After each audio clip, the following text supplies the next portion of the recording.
بسم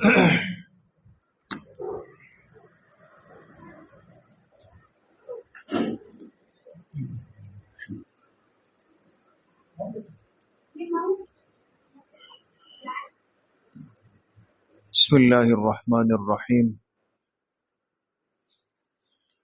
نحمده ونصلي ونسلم على رسوله الكريم أما بعد فأعوذ بالله من الشيطان الرجيم بسم الله الرحمن الرحيم وبالحق أنزلناه وبالحق نزل وما أرسلناك إلا مبشرا ونذيرا وقال رسول الله صلى الله عليه وسلم من قام ليلة القدر إيمانا واحتسابا غفر له ما تقدم من ذنبه صدق الله وصدق رسوله النبي الكريم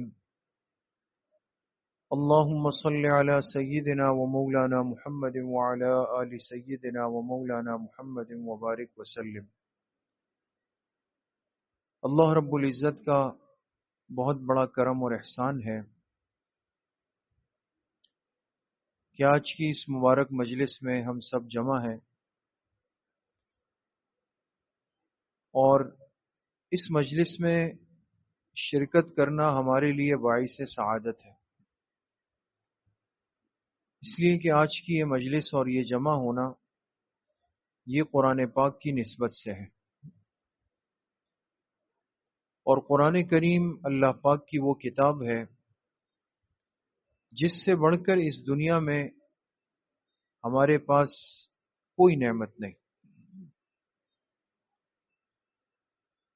قرآن کریم سب سے پہلے اللہ پاک کی ذات سے نکل کر لوح محفوظ پہ اترا ہے،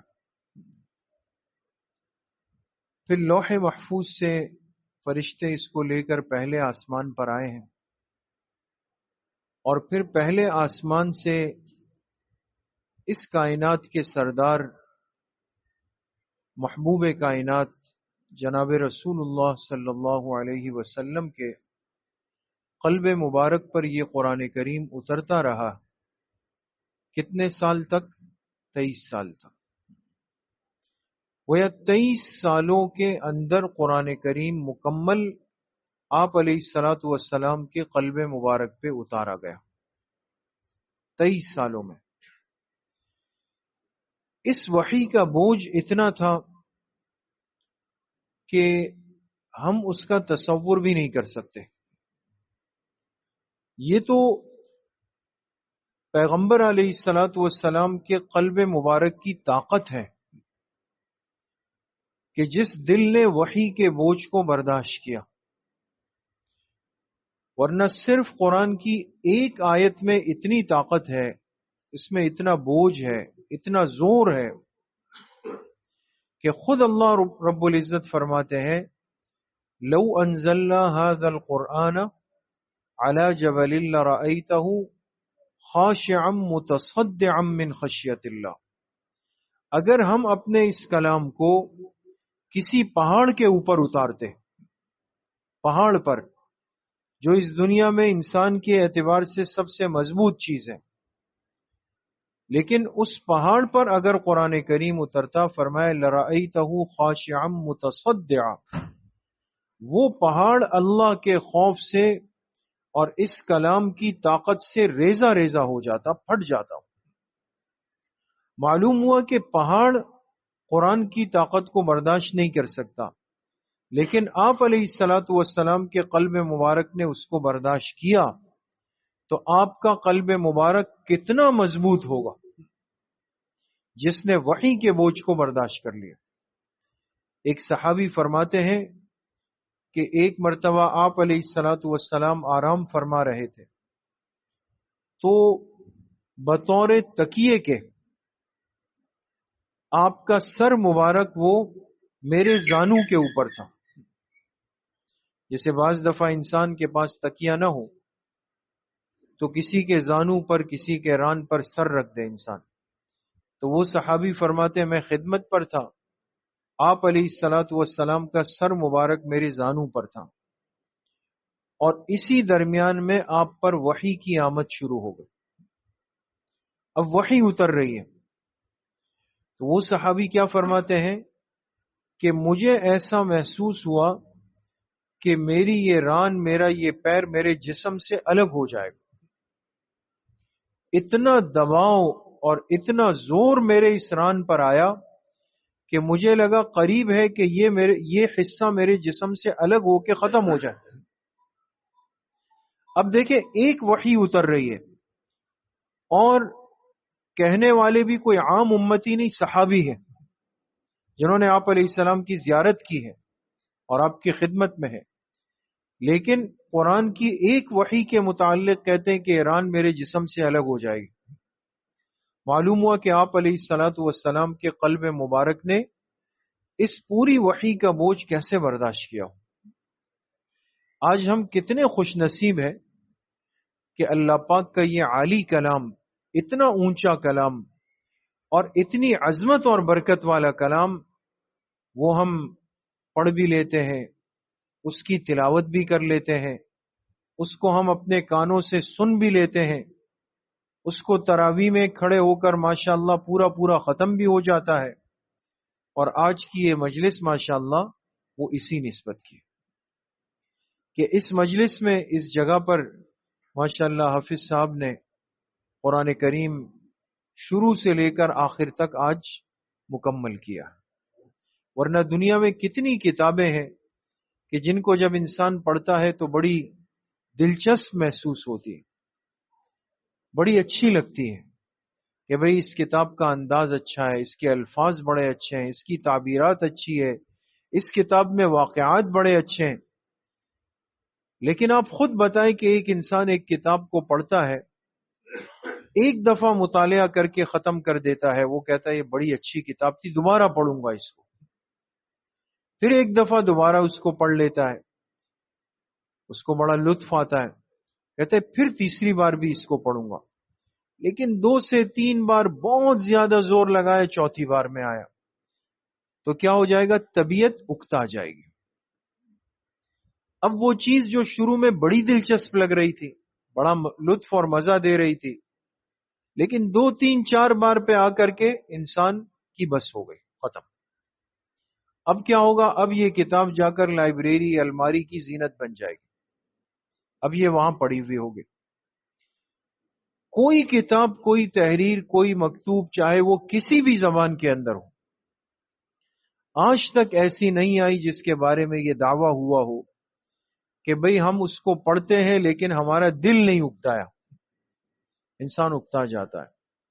یہ اللہ کا کلام ہے کہ بندہ جتنا اس کو اٹھاتا ہے اور جتنا طلب اور محبت کے ساتھ اس کو پڑھتا ہے، اس کلام سے محبت، اس کی تلاوت کا ذوق اتنا ہی بڑھتا چلا جاتا ہے۔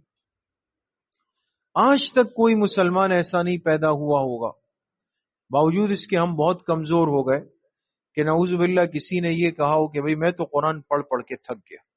نہیں، اس لیے کہ اللہ کا کلام ہے اور اللہ کی طرف سے ایک زندہ معجزہ ہے جو اللہ نے اپنے پاک پیغمبر علیہ الصلاۃ والسلام کو دیا۔ اس لیے ہم دعویٰ کر سکتے ہیں اور پورے یقین کے ساتھ کہہ سکتے ہیں کہ آج ہمارے پاس جو قرآن ہے، جو اللہ کا کلام ہے، یہ بالکل وہی ہے، من وعن، اس کے ایک زبر زیر پیش کے اندر کوئی شک نہیں، یہ اسی طرح ہے جیسے اللہ نے اپنے پاک پیغمبر علیہ السلام پہ اتارا تھا۔ تو بھئی بہت بڑی نعمت ہے اور بہت بڑی سعادت ہے کہ آج یہ کلام پاک اس طرح محفوظ شکل میں اور بہت آسانی کے ساتھ ہمیں دستیاب بھی ہے، گھروں میں بھی ہے، مساجد میں بھی ہے، اور اب تو بھئی موبائل کے اندر بھی ہے۔ آپ گاڑی میں بیٹھے ہیں تو بھی تلاوت کر سکتے ہیں، آپ سفر میں ہیں تو بھی تلاوت کر سکتے ہیں، دکان میں ہیں تو بھی تلاوت کر سکتے ہیں، کوئی مشکل نہیں رہا۔ قرآن تک رسائی بہت آسان ہو گئی، قرآن ہم تک بہت آسانی سے آ گیا۔ اب میرا اور آپ کا تعلق اس کلام سے کتنا ہوگا، اب یہ ہمارا ایک امتحان شروع ہوگا۔ ورنہ یقین کریں، اس دنیا میں آج بھی کتنے لوگ ایسے ہیں کہ جو اس قرآن کریم کے ان نسخوں کے لیے ترس جاتے ہیں۔ ترستے ہیں وہ قرآن کریم کے لیے کہ بھئی ہمیں قرآن کریم کا دیکھنا نصیب ہو جائے. ہمیں تو بہت سہولت کے ساتھ میسر ہے. اس لیے میرے عزیزوں دوستوں بزرگوں اس نعمت کی قدردانی کی ضرورت ہے. قرآن کریم سے ہم اپنا تعلق صرف رسمی نہیں بنائے. حدیث پاک میں آتا ہے قیامت کی چند نشانیاں بتائی جناب نبی کریم صلی اللہ علیہ وسلم نے. تو کیا فرمایا؟ لا يبقى من الاسلام الا اسمه ولا يبقى من القرآن الا رسمه. فرمایا قیامت سے پہلے ایک وقت آ جائے گا کہ نہیں بچے گا اسلام کا مگر صرف نام. یعنی گویا اسلام صرف کیا ہوگا؟ برائے نام ہوگا. جس طرف ہم جا رہے ہیں بس صرف ایک اسلام کا ایک نام رہ گیا ہے. باقی جو حقیقت ہے، جو حقانیت ہے، جو اسلام کی روح ہے، اسلام کے تقاضوں پر عمل ہے، وہ تو دن بدن نکل رہا ہے. آگے فرمایا وَلَا يَبْقَى مِنَ الْقُرْآنِ إِلَّا رَسْمُهُ، اور قرآن کریم میں سے صرف اس کے نقوش اور الفاظ باقی بچ جائیں گے. الفاظ. اب دیکھیں کہ بڑی اچھی خطاطی ہوئی، بڑے اچھے پبلشر نے اس کو چھاپا، اس کی جلد ایسی، اس کی لکھائی ایسی، اس کا کلر ایسا، یہ تجویدی قرآن، یہ قرآن، یہ چیزیں آ گئی. ارے بابا مسئلہ یہ ہے کہ اس کو صحیح الفاظ کے ساتھ، صحیح انداز کے ساتھ پڑھنے والے مسلمان کتنے رہ گئے؟ نسخے تو قرآن کے بہت چھپ گئے، نقوش تو بہت ہو گئے، تو کاغذ پہ نقش ہو گیا، یہ دل اور زبان پہ کب نقش ہو؟ یہ تلاوت قرآن ہمارے مزاج کا حصہ کب بنے گی؟ اور ہمارے گھروں کا ماحول دوبارہ سے تلاوت کی طرف کب لوٹ کے جائے گا؟ اب گھروں سے ہر چیز کی آواز آتی ہے سوائے تلاوت کی. گانوں کی آواز آتی ہے، باجوں کی آواز آتی ہے، چیخنے چلانے کی آواز آتی ہے، تقریبات میں الامان والحفیظ سب کچھ ہو رہا ہوتا ہے. لیکن وہ گھر کہاں ملیں گے کہ جس میں انسان رات کو اٹھے اور تہجد کے وقت میں اور جہاں سے اندر سے تلاوت کی آوازیں آ رہی. تو وہی ہم فکر کر لیں آج کی اس مجلس کو ہم ایک بامقصد مجلس بنا لیں اور یہ نیت کر کے ہم اس مجلس سے اٹھیں کہ بھئی جتنی زندگی اللہ نے ہماری ابھی باقی رکھی ہے، کتنی ہے کسی کو نہیں پتا، لیکن جتنی باقی ہے ہم میں سے ہر ساتھی یہ نیت کریں کہ انشاءاللہ باقی ساری زندگی اللہ کے اس کلام سے جڑ کر اس کی تلاوت میں، اس پر عمل کرنے میں، اس کے احکامات کو زندہ کرنے میں اپنی باقی زندگی پوری گزاریں. سب نیت کرتے ہیں انشاءاللہ. اللہ کریم مجھے بھی آپ سب کو صحیح عمل کی توفیق نصیب فرمائے. وآخر دعوانا ان الحمد للہ رب العالمین.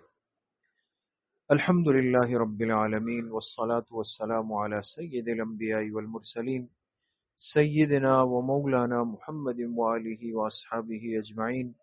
یا اللہ یا ارحم الراحمین ہمارے صغیرہ کبیرہ ظاہراً باطناً ہر طرح کے گناہوں کو معاف فرما دے. یا اللہ جو مجلس کے اندر قرآن کریم مکمل ہوا، تراویح میں پورا پڑھا گیا، یا اللہ اس قرآن پاک کو اپنی بارگاہ میں انتہائی درجے میں قبول و منظور فرما دے. یقیناً اس کے پڑھنے میں یا اللہ ہم عاجز ہیں، کمزور ہیں، بے بس ہیں، ہم سے یقیناً کمی کوتاہی ہو گئی ہوگی، اپنے فضل و کرم سے اسے معاف فرما دے. یا اللہ اس قرآن کی برکات حافظ صاحبان کو، سامعین کو، جتنے ساتھی شروع سے آخر تک یہاں پر رہے، تمام اہل خانہ گھر والوں کو، اور آج جتنے ساتھی اس مجلس کے اندر آئے ہیں، یا اللہ سب کو اس قرآن پاک کی تمام برکتیں، سعادتیں، راحتیں، نعمتیں اپنی شان کے مطابق نصیب فرما دے. یا اللہ اس ماہ مبارک کی بھرپور قدردانی کی توفیق نصیب فرما دے. یا اللہ آدھا رمضان ہمارے ہاتھ سے نکل گیا، ٹوٹے پھوٹے اعمال یا اللہ اگر ہم نے کیے ہوں اپنے فضل و کرم سے قبول فرما دے. یا اللہ جتنے دن، جتنی راتیں، جتنی ساعتیں باقی ہے، یا اللہ اپنی رضا اور اپنی منشا میں گزارنے کی توفیق ہم سب کو نصیب فرما دے. یا اللہ ہمارے غلام مصطفیٰ بھائی کو، ان کے والدین کو، حاجی صاحب کو، پورے ان کے گھر والوں کو، اور آج جتنے احباب آئے ہیں، یا اللہ سب کو ہر قسم کی تکلیف سے، آزمائش سے، یا اللہ رکاوٹوں سے محفوظ فرما دے. یا اللہ اپنی برکتوں والی زندگی اپنی طرف سے ہم سب کو نصیب فرما دے. یا اللہ چین، سکون، عافیت کا معاملہ ہمارے ساتھ فرما دے. یا اللہ مرنے سے پہلے موت کی تیاری کی توفیق نصیب فرما دے۔ یا اللہ موت کی سختی سے، قبر کی تکلیف سے، قبر کے عذاب سے، میدان محشر کی ذلت اور رسوائی سے ہم سب کی حفاظت فرما دے۔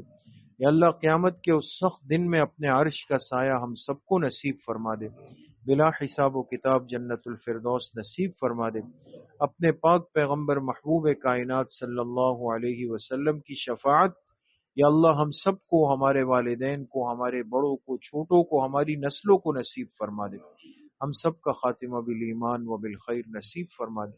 ہماری دعاؤں کو اپنے فضل و کرم سے، فضل و رحمت سے اپنی بارگاہ میں قبول و منظور فرما دے۔ وصلی اللہ وسلم علی نبینا محمد وآلہ وصحبہ اجمعین برحمتہ۔